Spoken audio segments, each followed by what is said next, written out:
सुल्तान अयूबी के भेजे हुए सवार उस जगह से अभी दूर थे जहां से कैदी लड़कियां बालियान के आदमियों ने रिहा कराई थीं।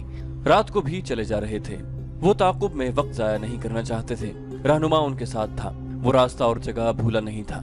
वो उन्हें उस जगह ले गया जहां उन पर हमला हुआ था। एक मशल जलाकर देखा गया। वहां रॉबिन और उसके साथियों की लाशें और उनके मुहाफिजों की लाशें पड़ी थी। ये चीरी फाड़ी और खाई हुई थी। उस वक्त भी सहराई लोमड़ियां और गीदड़ उन्हें खा रहे थे। सवारों को देखकर ये दरिंदे भाग गए। दिन के वक्त उन्हें गिद्ध खाते रहे थे। मुहाफिज अपने कमांडर को उस जगह ले गया जहां से उसने घोड़ा खोला था। वहां से मशल की रोशनी में जमीन देखी गई। घोड़ों के कदमों के निशान नजर आ रहे थे और समत की निशानदही कर रहे थे जिधर ये गए थे। मगर रात के वक्त इन निशानों को देखकर चलना बहुत मुश्किल था। वक्त जाया होने और भटक जाने का डर था। रात को वहीं कयाम किया गया। सलीबी पार्टी के कैंप में सब जाग रहे थे। वो बहुत खुश थे। कमांडर ने फैसला किया था कि सहर की तारीकी में बहीरा रूम की तरफ रवाना हो जाएंगे। उस वक्त मैग्नाना मारियूस ने कहा कि मकसद अभी पूरा नहीं हुआ। सलाहुद्दीन अयूबी को कत्ल करना बाकी है। कमांडर ने कहा कि ये उस सूरत में मुमकिन था कि वो लड़कियों के पीछे काहिरा चले जाते। अब वो काहिरा से बहुत दूर हैं, इसलिए कत्ल की मुहिम खत्म की जाती है। ये मेरी मुहिम है जिसे मौत के सिवा कोई खत्म नहीं कर सकता। मैग्नाना मारियूस ने कहा, मैंने सलाहुद्दीन अयूबी को कत्ल करने का हल्फ उठाया था। मुझे एक साथी और एक लड़की की जरूरत है। फैसला मुझे करना है कि हमें क्या करना है। कमांडर ने कहा, सब पर फर्ज है कि मेरा हुक्म माने। मैं किसी के हुक्म का पाबंद नहीं। मैग्नाना मारियूस ने कहा, तुम सब खुदा के हुक्म के पाबंद हो। कमांडर ने उसे डांट दिया। मैग्नाना मारियूस के पास तलवार थी। वो उठ खड़ा हुआ और कमांडर पर तलवार सौंध ली। उनके साथी दरमियान में आ गए। मैग्नाना मारियूस ने कहा कि मैं खुदा का धुतकारा हुआ इंसान हूँ। मैं गुनाह और बेगुनाही के दरमियान भटक रहा हूँ। क्या तुम जानते हो कि मैं 30 सालों के लिए कैद खाने में क्यों गया था? 5 साल गुजरे। मेरी एक बहन जिसकी उम्र 16 साल थी अगवा कर ली गई थी। मैं गरीब आदमी हूँ। मेरा बाप मर चुका है। माँ अंधी है।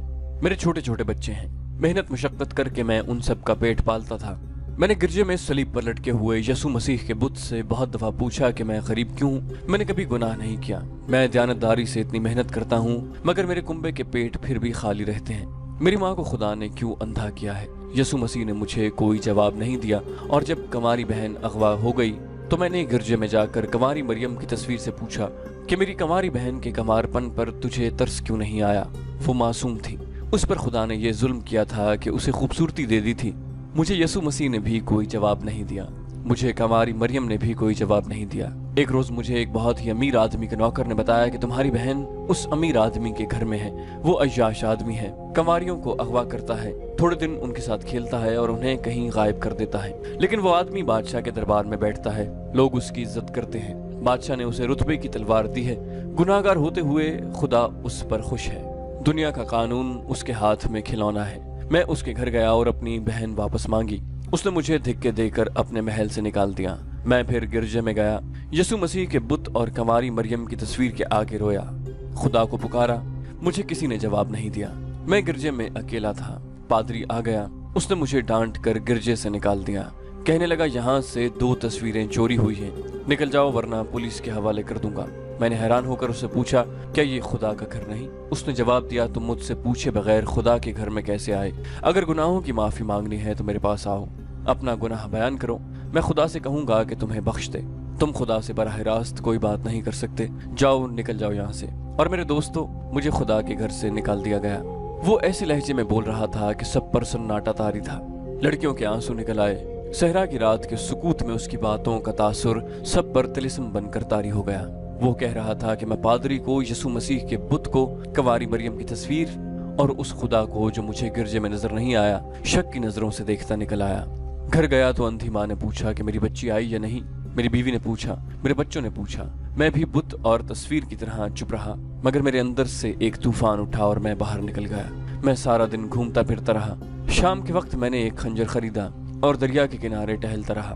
रात अंधेरी हो गई और बहुत देर बाद मैं एक तरफ चल पड़ा। मुझे उस महल की बत्तियां नजर आईं जहां मेरी बहन कैद थी। मैं बहुत तेज चल पड़ा और उस महल के पिछवाड़े चला गया। मैं इतना चालाक और होशियार आदमी नहीं था, लेकिन मुझ में चालाकी आ गई।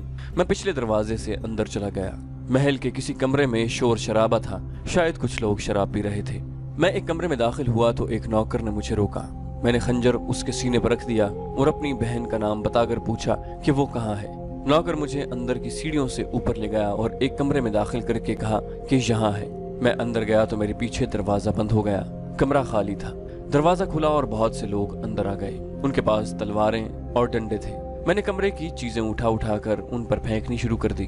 बहुत तोड़फोड़ की। उन्होंने मुझे पकड़ लिया, मुझे मारा पीटा और मैं बेहोश हो गया। होश में आया तो मैं हथकड़ियों और बेड़ियों में जकड़ा हुआ था। मेरे खिलाफ इल्जाम ये थे कि मैंने डाका डाला, बादशाह के दरबारी का घर बर्बाद किया और 3 आदमियों को कत्ल की नीयत से जख्मी किया। मेरी फरियाद किसी ने न सुनी और मुझे 30 साल सजाए कैद देकर कैद खाने के जहन्नम में फेंक दिया। अभी 5 साल पूरे हुए हैं।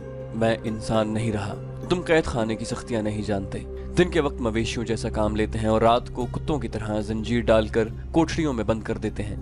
मुझे कुछ मालूम नहीं कि मेरी अंधी माँ जिंदा है या मर चुकी है। बीवी बच्चों का भी कुछ पता नहीं। मुझे खतरनाक डाकू समझकर किसी से मिलने नहीं दिया जाता। मैं हर वक्त सोचता रहता था कि खुदा सच्चा है या मैं सच्चा हूँ। सुना था कि खुदा बेगुनाहों को सजा नहीं देता, मगर मुझे खुदा ने किस गुनाह की सजा दी है? मेरे बच्चों को किस गुनाह की सजा दी? मैं 5 साल इसी उलझन में मुब्तला रहा। कुछ दिन गुजरे, फौज के 2 अफसर कैद खाने में आए। वो इस काम के लिए जिस पर हम आए हुए हैं आदमी तलाश कर रहे थे। मैं अपने आप को पेश नहीं करना चाहता था क्योंकि ये बादशाहों की लड़ाई झगड़े थे। मुझे किसी बादशाह के साथ दिलचस्पी नहीं थी, लेकिन मैंने जब सुना कि चंद एक ईसाई लड़कियों को मुसलमानों की कैद से आज़ाद कराना है तो मेरे दिल में अपनी बहन का ख्याल आ गया। हमें बताया गया था कि मुसलमान काबिल नफरत कौम है। मैंने ये इरादा किया कि मैं ईसाई लड़कियों को मुसलमानों की कैद से आज़ाद कराऊंगा तो खुदा अगर सच्चा है तो मेरी बहन को उस जालिम ईसाई के पंजे से छुड़ा देगा। फिर फौजी अफसरों ने कहा कि एक मुसलमान बादशाह को कत्ल करना है तो मैंने उसे जजा का काम समझा और अपने आप को पेश कर दिया, मगर शर्त ये रखी कि मुझे उतनी रकम दी जाए जो मैं अपने कुंबे को दे सकूं। उन्होंने रकम देने का वादा किया और ये भी कहा कि अगर तुम समंदर पार मारे गए तो तुम्हारे कुंबे को इतनी ज्यादा रकम दी जाएगी कि सारी उम्र के लिए वो किसी के मोहताज नहीं रहेंगे। उसने अपने साथियों की तरफ इशारा करके कहा, ये 2 मेरे साथ कैद खाने में थे। इन्होंने भी अपने आप को पेश कर दिया। हमसे सैकड़ों बातें पूछी गईं। हम तीनों ने उन्हें यकीन दिला दिया कि हम अपनी कौम और अपने मजहब को धोखा नहीं देंगे। मैंने दरअसल अपने कुंबे के लिए अपनी जान फरोख्त कर दी है। कैद खाने से निकालने से पहले एक पादरी ने हमें बताया कि मुसलमानों का कत्ल तमाम गुनाह बख्शवा देता है और ईसाई लड़कियों को मुसलमानों की कैद से आज़ाद करवाओगे तो सीधे जन्नत में जाओगे। मैंने पादरी से पूछा कि खुदा कहाँ है। उसने जो जवाब दिया उससे मेरी तसल्ली न हुई। मैंने सलीब पर हाथ रख कर हल्फ उठाया। हमें बाहर निकाला गया। मुझे मेरे घर ले गए। मेरे घर वालों को उन्होंने बहुत सी रकम दी। मैं मुतमईन हो गया। अब मेरे दोस्तों, मुझे अपना हल्फ पूरा करना है। मैं देखना चाहता हूँ कि मेरा खुदा कहाँ है। क्या एक मुसलमान बादशाह को कत्ल करके खुदा नजर आ जाएगा? तुम पागल हो, कमांडर ने कहा। तुमने जितनी बातें की हैं उनमें मुझे अक्ल की जरा सी भी बू नहीं आई।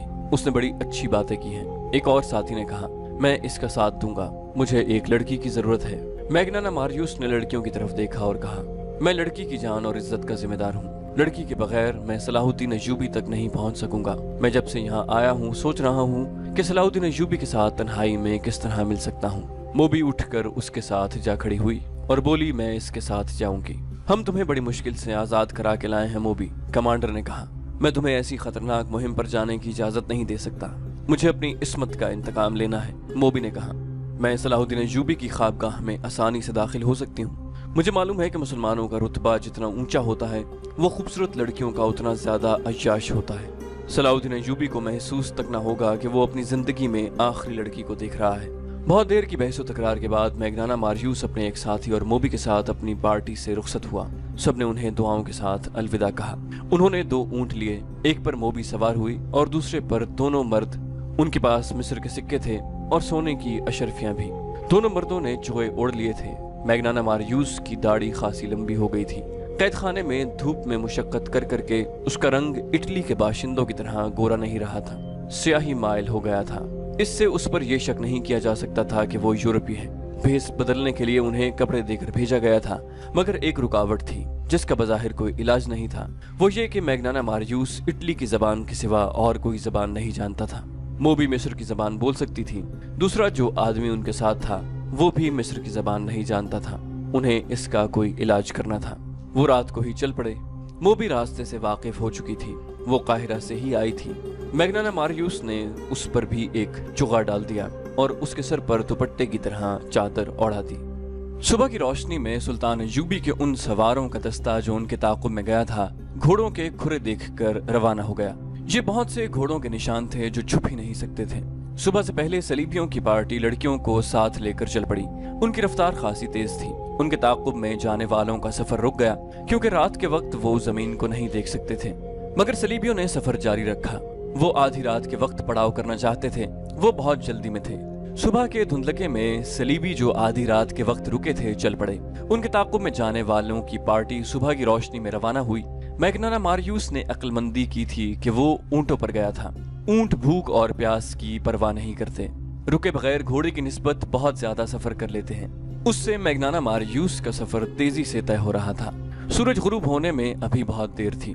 जब उन्हें लाशें नजर आईं, अली बिन सफियान के नायब ने बालियान की लाश पहचान ली। उसका चेहरा सलामत था। उसके करीब उसके 6 दोस्तों की लाशें पड़ी थी। गिद्धों और दरिंदों ने ज्यादातर गोश्त खा लिया था। सवार हैरान थे कि ये क्या मामला है। खून बताता था कि इन्हें मरे हुए ज्यादा दिन नहीं गुजरे। अगर ये बगावत की रात मरे होते तो खून का निशान न होता और उनकी सिर्फ हड्डियां रह जाती। ये एक मुहिम्मा था जिसे कोई न समझ सका। वहां से फिर घोड़ों के निशान चले। सवारों ने घोड़े दौड़ा दिए। निस्फ मील तक गए तो ऊंटों के पांव के निशान भी नजर आए। वो बढ़ते ही चले गए। सूरज गुरूब हुआ तो भी नहीं रुके क्योंकि अब मिट्टी के ऊंचे नीचे टीलों का इलाका शुरू हो गया था जिसमें एक रास्ता बल खाता हुआ गुजरता था। उसके अलावा वहां से गुजरने का और कोई रास्ता नहीं था। सलीबी उसी रास्ते से गुजरे थे और बहिरा रोम की तरफ चले जा रहे थे। टीलों का इलाका दूर तक फैला हुआ था। वहां से ताक़ुब करने वाले निकले तो रुक गए क्योंकि आगे रेतला मैदान था। सुबह के वक्त चले तो किसी ने कहा कि समंदर की हवा आने लगी है। समंदर दूर नहीं था मगर सलीबी अभी तक नजर नहीं आए थे। रास्ते में एक जगह खाने के बचे कुछ टुकड़ों से पता चला कि रात यहाँ कुछ लोग रुके थे। घोड़े भी यहाँ बांधे गए थे। फिर ये घोड़े वहां से चले। जमीन को देखकर ताक़ुब करने वालों ने घोड़ों की एड़ें लगा दी। सूरज अपना सफर तय करता गया और आगे निकल गया। घोड़ों को एक जगह आराम दिया गया, पानी पिलाया और ये दस्ता रवाना हो गया। समंदर की हवाएं तेज हो गई थीं और उनमें समंदर की बू साफ होती थी। फिर साहिल की चट्टानें नजर आने लगी। जमीन बता रही थी कि घोड़े आगे आगे जा रहे हैं और ये बेशुमार घोड़े हैं। साहिल की चट्टानें घोड़ों की रफ्तार से करीब आ रही थीं। ताक़ुब करने वालों को एक चट्टान पर 2 आदमी नजर आए। वो उस तरफ देख रहे थे। वो तेजी से समंदर की तरफ उतर गए। घोड़े और तेज हो गए। चट्टानों के करीब गए तो उन्हें घोड़े रोकने पड़े क्योंकि कई जगहों से चट्टानों के पीछे जाया जा सकता था। एक आदमी को चट्टान पर चढ़कर आगे देखने को भेजा गया। वो आदमी घोड़े से उतरकर दौड़ता गया और एक चट्टान पर चढ़ने लगा। ऊपर जाकर उसने लेटकर दूसरी तरफ देखा और पीछे हटाया। वहीं से उसने सवारों को इशारा किया कि पैदल आओ। सवार घोड़ों से उतरे और दौड़ते हुए चट्टान तक गए। सबसे पहले अली बिन सफियान का नायब ऊपर गया। उसने आगे देखा और दौड़कर नीचे उतरा। उसने अपने दस्ते को बखेर दिया और उन्हें मुख्तलिफ जगहों से जाने को कहा। दूसरी तरफ घोड़ों के हिनहिनाने की आवाजें आ रही थी। सलीबी वहां मौजूद थे। ये वो जगह थी जहां समंदर चट्टानों को काटकर अंदर आ जाता था। उस पार्टी ने अपनी कश्ती वहां बांधी थी। वो घोड़ों से उतरकर कश्ती में सवार हो रहे थे। कश्ती बहुत बड़ी थी। लड़कियां कश्ती में सवार हो चुकी थी। घोड़े छोड़ दिए गए थे। अचानक उन पर तीर बरसने लगे। तमाम को हलाक नहीं करना था, उन्हें जिंदा पकड़ना था। बहुत से कश्ती में कूद गए और कश्ती के चप्पू मारने लगे। पीछे जो रह गए थे वो तीरों का निशाना बन गए थे। कश्ती में जाने वालों को ललकारा गया मगर वो न रुके। वहां समंदर गहरा था। कश्ती आहिस्ता आहिस्ता आगे जा रही थी। इधर से इशारे पर तीरंदाजों ने कश्ती पर तीर बरसा दिए।